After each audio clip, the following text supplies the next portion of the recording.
दोस्तों आज हम जानेंगे दुनिया की मशहूर कार कंपनी बुगाटी के बारे में। दोस्तों बुगाटी कंपनी की गाड़ियां पूरी दुनिया में हाई परफॉर्मेंस और सबसे तेज गति के भागने वाली गाड़ी से नाम से पहचानी जाती है।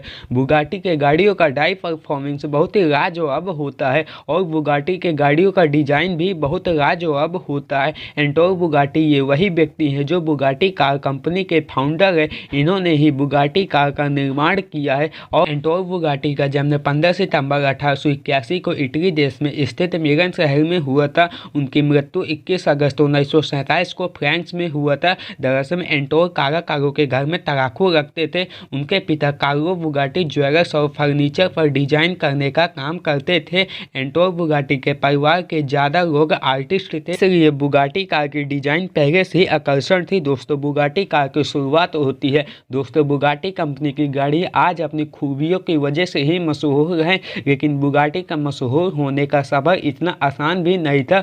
बुगाटी कार का ये सफर बड़ा ही संघर्ष भरा था। एक टाइम पे तो बुगाटी कंपनी की हालत इतनी खराब हुई थी कि वो बंद होने के कगार पर थी। बुगाटी कंपनी की स्थापना आज से करीब 110 साल पहले 1909 में इटली के देश में स्थित मलेशिया शहर में हुई थी, लेकिन लोगों तक बुगाटी की गाड़ियां 1919 में साल के बाद तेजी से पहचानना चालू हो गई थी। ये गाड़ियां लोगों तक इसलिए तेजी से पहुंच रही थी क्योंकि 15 वे पेरिस मोटर थी जो एंटोर बुगाटी अपनी 3 गाड़ियां लोगों के सामने पेश की थी।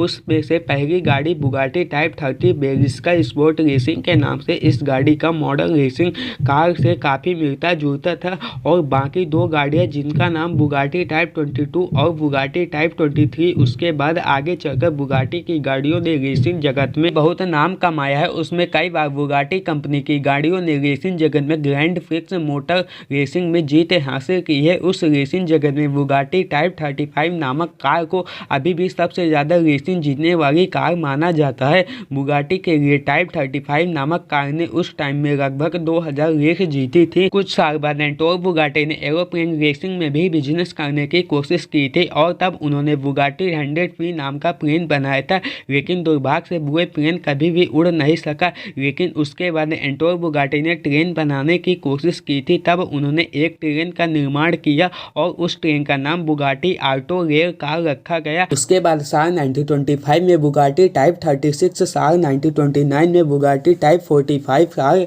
1939 में बुगाटी का निर्माण किया था। इस तरह इतनी सारी गाड़ियां लोगों के सामने लाने के लिए बाद में कंपनी बहुत फायदे में जा रही थी, लेकिन 1939 में एंटोर बुगाटी के बेटे जॉन बुगाटी अचानक से मौत हो गई थी। जॉन उस समय बुगाटी टाइप 57 मॉडल की टेस्टिंग कर रहे थे। इस घटना से कंपनी के स्थापक एंटोर बुगाटी को बहुत बड़ा झटका लगा। इससे बुगाटी कंपनी घाटे में जाने लगी थी। जब दूसरा वर्ल्ड वॉर खत्म हो रहा था तब तक कंपनी को बहुत बड़ा नुकसान हो गया था। कंपनी बहुत ही ज़्यादा घाटे में जा रही थी, लेकिन बाद में एंटोर बुगाटी ने इस परेशानी से निपटने के लिए एक नई गाड़ी की सीरीज बनवाने की सोची और बुगाटी टाइप 43 नामक कार बनवाए, लेकिन उनका ये निर्णय बहुत ही बुरा साबित हुआ क्योंकि बुगाटी टाइप 43 नामक कार सिर्फ 5 ही बनाई जा सकती थी। उसके बाद 1947 में बुगाटी स्थापक एंटोर बुगाटी की मृत्यु हो गई थी। इसी वजह से कंपनी की स्थिति और भी खराब हो गई थी। जो कंपनी कुछ साल पहले बहुत ही ज़्यादा फायदे में रहती थी,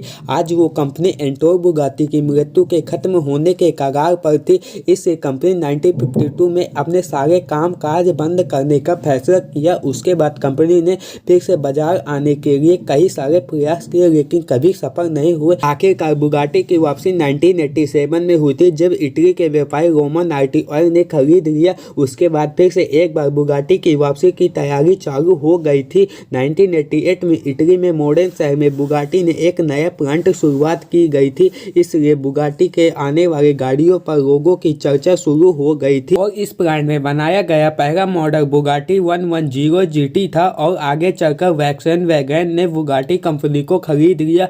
बुगाटी का वैक्सवैगन कंपनी के साथ में इस बात का दावा था कि बुगाटी उन तमाम ऊंचाइयों पर पहुंचेगी जिसका वे हकदार है। इसके बाद बुगाटी कंपनी ने 2005 में बुगाटी वैगन नाम की कार लोगों के सामने लाई, जिसको लोगों ने बहुत ही ज़्यादा पसंद किया। बुगाटी वैगन कार 2005 से 2015 तक कार प्रेमियों में बहुत ही ज़्यादा पसंद करने वाली कार बन गई। फरवरी 2015 में बुगाटी ने आखिरी वैगन कार बेची थी। उसके बाद बुगाटी सिरोन पर काम करना शुरू किया। बुगाटी सिरोन को 2016 में जेनुआ मोटर शो के लोगों के सामने लाया गया था।